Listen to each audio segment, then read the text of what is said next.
Our documentary would be about murder, crime, and violence in Guatemala, and specifically in Escuintla. Guatemala City by night is no place for the faint-hearted. Estrada, me voy a unir a su equipo de trabajo. En esto Miguel me dirijo a la zona 4 ya que... Zone 4 is no exception. Más normalmente aquí en Guatemala lo que se da son las muertes por proyectil de arma de fuego, por arma blanca, por otras situaciones, pero más que todo es por arma de fuego. Las pandillas.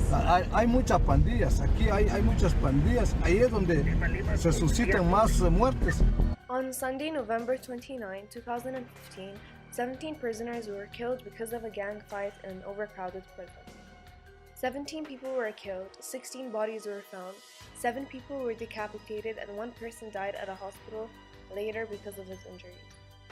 3 heads out of the 7 that were decapitated were left on a table, and they are believed to be the heads of the gang leaders.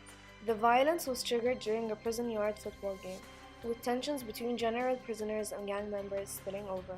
In a report by Mir, it has stated that there were some policemen already at the scene, carrying guns, but they hadn't entered yet because they were waiting for more forces of police to come. Most of the members were carrying firearms. They had all stabbed their inmates to death. They had sent 2,000 policemen to take control over the gang fight. Because the gang members were carrying firearms, that had raised many questions about how the weapons were in the prison. There were rumors that some of the policemen helped out the gangs for their safety purposes, but there hasn't been any official evidence about if the security had helped out or not. Elsa Rodriguez was the mother of one of the 17 victims that were killed during the gang fight. She had identified her son as Estrado Rodriguez, who was 23 years old. She was also amongst 100 people who waited outside the morgue for the victims' bodies to be released. Las estadísticas de la Policía Nacional Civil indican que en Guatemala, en todo el país a nivel nacional, ocurren entre 14 y 15 asesinatos diarios a consecuencia de la violencia, lo cual pues pone a este país como uno de los más violentos a nivel latinoamericano, lamentablemente. In 2017, the total population of Escuintla was about 790,200 people. 165 people per 1,000 get killed. O sea, aquí es el lugarcito donde está la casa. He witnessed soldiers brutally murdering 2 women, one of them pregnant. Y allá donde fueron a calzar y donde abrieron la barriga. Ahora aquí, pues en la subidita, allí fueron a alcanzar la otra mujer, donde quebraron la cabeza. Crime rates of violence had a decline in 2010, but in 2009, the crime rates were at its highest. Ahorita tal vez tenemos es un año de que ya se ha visto bajar las estadísticas de hechos negativos.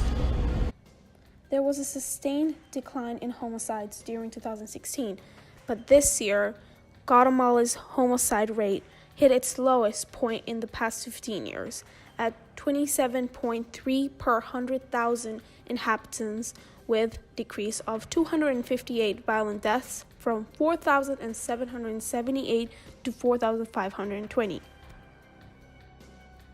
More than 4,000 policemen guard the streets of Escuintla to protect their inhabitants from violence.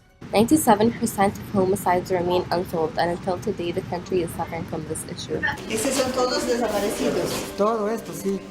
Todo esto. Escuintla is the new murder capital in Guatemala, and it's one of the top murder cities in Latin America. Hay que mejorar el trabajo de los fiscales. From the facts and reports in this document, we have concluded with some ways they could improve. The government should take actions against these acts of crime and violence by sending more troops of police in every corner of dangerous parts in Escuintla. They should start pacifying some slums that contain dangerous gangs. For example, in Rio, police officers had entered favelas and started pacifying it to find gangs who sold drugs, had done crime, and etc. Even though this process can lead to danger, it is better than just leaving the gangs unharmed.